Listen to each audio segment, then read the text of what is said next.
My father was this symbol for many different people from different backgrounds. You know, he was this non-white um, symbol of strength and of a warrior and of fighting against oppression.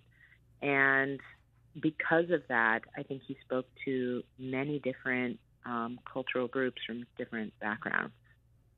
It's fair to say that his legacy has grown over the decades, and part of that is because of your efforts. You Hmm. produced The Legend of Bruce Lee based on his life and the documentary How Bruce Lee Changed the World. Is there a guiding principle as you work to preserve his legacy, either in media productions or through the Bruce Lee Foundation? I always try to stay within the energetic signature of my father's legacy. It's hard for me to 100% qualify what that is. It's something that I feel more than I, you know, have written out with Mm. clarity, but it is based on his own work and his own words. You know, my father was a philosopher of quite depth, a lot of depth. Many people don't know that about him. He had very strong practices, and he really tried to live what he believed in and not just talk about it.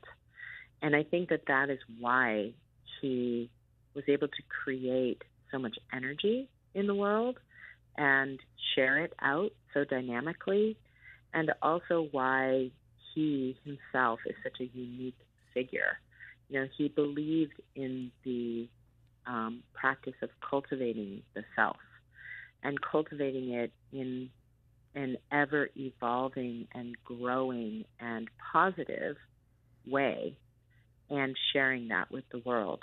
And I think that I really turn to his own words and his own practices whenever I need to figure out what to do.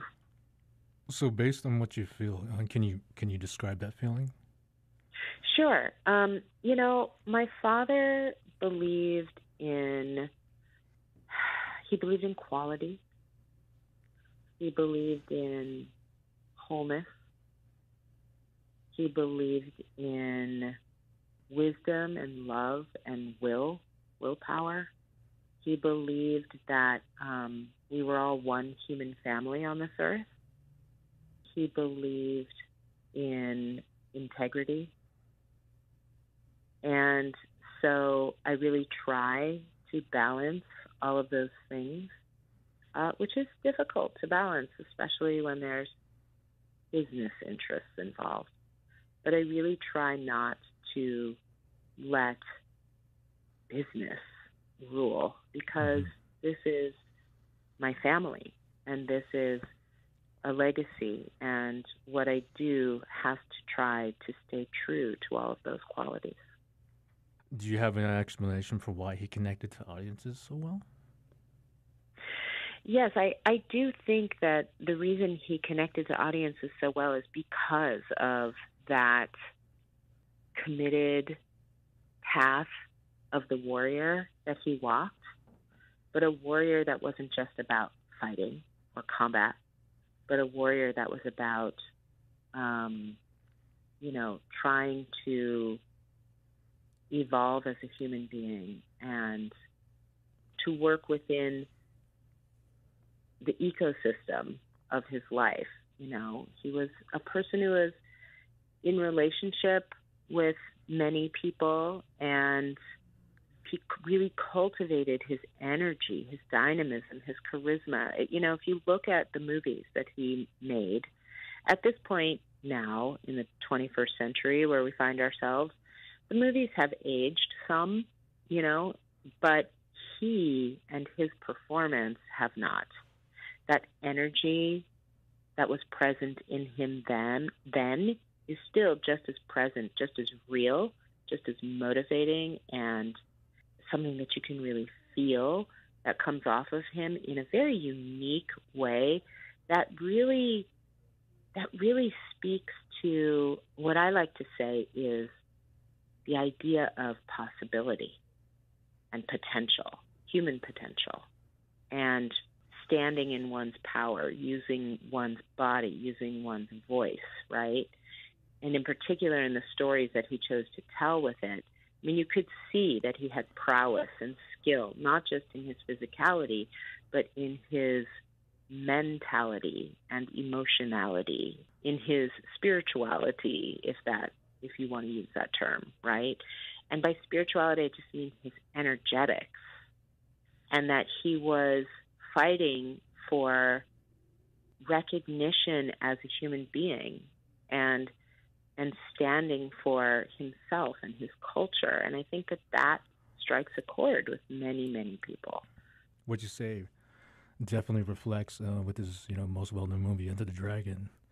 I think out of all of them, that one definitely, exposes his wisdom in terms of him. For sure. When he was having that conversation with the monk about, who's the ultimate opponent, and that's like not having any opponent, Exactly. Yeah. And I mean, at the end of the day, part of his philosophy was that your greatest opponent is yourself.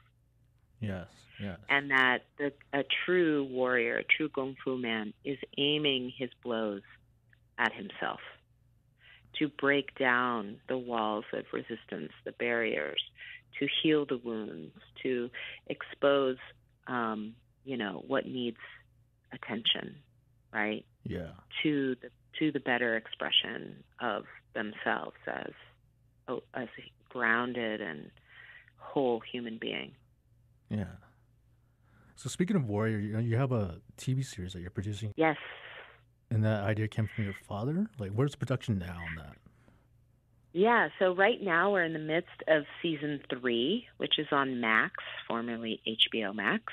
And, this series it has been on a long road as well. It was created by my father back in the 60s as a vehicle for himself, because back then when he was trying to make his way in Hollywood, he refused to play any parts that he thought were demeaning or stereotyping for him.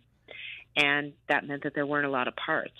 So he had to create his own parts, or tried to. But of course, Hollywood at the time, even though he created this TV series, said that they couldn't make it and that he couldn't star in an American TV show, that he would not be accepted because he was not white and because he had an accent. And which, of course, he didn't believe or buy, but consequently, the idea sat in a box for, 50 years before it was able to be brought to the screen by myself and Justin Lin, my producing partner, and then Jonathan Tropper, who helped write it and create the show. And I have to say, the thing about it is that it was a great idea that he created. And when Justin came to me to talk to me about bringing it to fruition, he said, we should really only do this if we do it right and we do it well and we do it in the vision of your father and his legacy. And that was really music to my ears, because that is what I'm always looking to do. And I've turned down many, many projects where people just want the Bruce Lee imprint and they don't actually want the energetics of Bruce Lee or me to be involved. And so we created this show, and originally seasons 1 and 2 were on Cinemax. And then because of corporate mergers, all the Cinemax programming was canceled and our show was canceled, even though it was an amazing show with an amazing cast of complex, rich, wonderful characters and character dynamics. It takes place in 19th century San Francisco Chinatown, leading up to the Chinese Exclusion Act and during the time of the Tong Wars. So it's historically an American story as well about the Chinese immigration laws of the time, and about people trying to find their way and live their lives fully in America of the 19th century, which of course was very challenging. And it was just by sheer will and conversation and fan interaction and love and petitions and conversations and articles written that we were able to get the show picked back up again. And so we got the opportunity to come back with season 3, which is airing now. So with your father's actions and choices that he made, it paved the way for improving representation of Asian people in film and other popular media. Yes. What do you think has the trend been since then? My father said, and we have him in an interview saying back in 1971, I want to say, when the interviewer was asking him about these topics, and he said, I've already made up my mind that something of the true Oriental needs to be shown in the West, in film and TV. And he said it's always with the white actors in yellow face and the slanted eyes and the chop and all this sort of thing. He's like, that's not my culture. And so he was very committed to that, showing that authentic representation, and which he did. And I think that there was a huge wave that came out of it that opened up some possibility, but because he had died by the time that Enter the Dragon came out, I think it was easier for Hollywood to say that this was an anomaly. And I think that it has taken many decades for us to get to a place where we are now, which is that there seems to be a much more open possibility of creating Asian-led content using, Asian talent and Asian storytelling and better, more whole characters. I mean, there have been things over the years. There's been the Joy Luck Club. There's been some great artists here and there, but we're now in a place where there's much more happening. And it's been a concerted effort on the part of the talent and the creators in Hollywood to come together to try to push these stories and this creativity forward. You had brought up philosophy earlier, and I know you had studied philosophy at University of Washington. So, and in your book, what do you want people to come away with that book and his philosophy? Yeah, I wrote the book Be Water, My Friend, for a couple reasons. I wanted people to know my father as a philosopher because he had a handful of great quotes, which I think people who are interested in Bruce Lee know about, but they don't really know the real depth and breadth of his study and his personal practice. And I wanted people to know him in that way. It's what I've always wanted because it's the part of his legacy that I think speaks to who he really was as a human being, and it also really speaks to me in terms of my own practice of self-actualization and self-discovery and growth. And so this book, I wanted to paint that side of him, but I also see it as my gift to, the reader, because I really want people to know it's not you don't need to be a Bruce Lee fan or a martial artist to read this book. And I think that sometimes in the marketing, they're like, oh, if you're a Bruce Lee fan, this is the book for you. But honestly, it is a book for you if you're a human being, because it focuses on that philosophy, that water philosophy, and how to apply it to life, how my father applied it, how I've applied it, and how you can apply it. And so the book is really part biography, part memoir, and part self-help book, if you will. But it's written in a way to be very, very accessible and easy to read and to give you a little bit more insight into something that we all suffer from, which is the human condition. Yeah, well, that's one of his probably most famous quotes is talking about how you should be like water. And I think one of the other ones that kind of gets overlooked is his concept of the way of no way. Could you elaborate on that a little bit? Sure. My father's core tenet was using no way as way, having no limitation as limitation. And the idea behind it is that, and really, if you think about it, that phrase describes the quality of water, right? Because water finds a way. It will flow wherever it has life enough to flow, right? So it can carve through a mountain, it can change a shoreline, it can nourish the land, it can do all sorts of things, right? So the idea being that there's never only one way to do anything, to go about life. And that if you find yourself, like my father did, for instance, in Hollywood, banging his head against a wall, trying to change this huge system that would not recognize him, that there was another way. And that other way for him was to go to Hong Kong and make the impact there that would get Hollywood's attention. So it's really a call to the individual to consider, to open their minds, consider a new path if the path that you're on is not working. And the having no limitation is limitation is just, you're limited by your own mind. Like whatever you feel you can't do is a reality for you.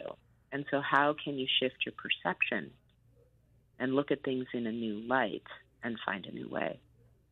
Is there anything else I didn't ask you'd like to convey to people as they remember Bruce Lee this week? Well, first of all, this Thursday, July 20th, is the 50th anniversary of his legacy. That's how we like to commemorate it and celebrate it. It's kind of astounding that it's been 50 years, especially for me, because it means I'm over 50, which doesn't seem possible. But his legacy is timeless to me because the things that he spoke to, that he worked toward, were timeless in their nature. And I think that his energy and his legacy is also timeless. So I really encourage people to find out more about him because there's more to him than what you see on the surface. There's more to him than that action film star from the 70s, that martial artist guy. He was a really unique and moving and wise soul. And I really encourage people to continue to interact with his legacy and remember him and celebrate him mostly because my father was about celebration. He was a joyous soul. Everything that he did from a place of passion and love and joy. And that is something that we want, the energy that we want to continue to live into. I just want to point out he was definitely an innovator in terms of not just martial arts, but health, nutrition, before supplements were a thing. He did that on his own, and even the beginning of Enter the Dragon, they had that match. That set the precedent for mixed martial arts today. Totally. What other influence have you seen that he has that's not quite so obvious? You got with hip hop music, right? He's got a profound influence there. Yeah, I was just going to say is that his profound influence on hip hop music and culture and dance. He has obviously an influence in martial arts with MMA being such a huge sport now. He has an influence on thought. He was catching that wave of thought in the 60s and 70s, reading Krishnamurti and Alan Watts and Taoism and combining, different ideas and expressing them and making them his own. As you say, he had a huge influence on fitness and nutrition. He also, trying different techniques, isometric training, supplements, electric stim, all different things. He was an experimenter of his own experience. And he also was pretty single-handedly responsible for the huge boom and interest in martial arts in the West and around the world. I think he hugely influenced the type of action you see in action movies. Now everybody that does action is a martial artist. Jason Bourne is a martial artist. Yeah. John Wick is a martial artist, right? Yeah. He changed the way that fighting, film fighting in particular, was created and viewed. I think he helped influence the stunt industry in this country. I think that, there's a statue that was erected of him in Bosnia where he stands as a symbol for ethnic harmony and people coming together, which is beautiful, with his "Under the sky, under the heavens, we're all one family" quote. He's really seen as a positive influence and someone who continues to motivate and inspire and bring people together. He bridges, countries and cultures. He was just so ahead of his time, just so ahead of his time. And because of that, he continues to influence us in this time. Well, Shannon, I appreciate you taking the time to have this interview with us. I really appreciate it. Your father's, thank you. Well, yeah, you're welcome. Your father's legacy is definitely felt in the Indian country, and yeah, we are very honored to have you. I'm so honored to know that he is loved and admired in Indian country, and I'm just so humbled and appreciative and grateful.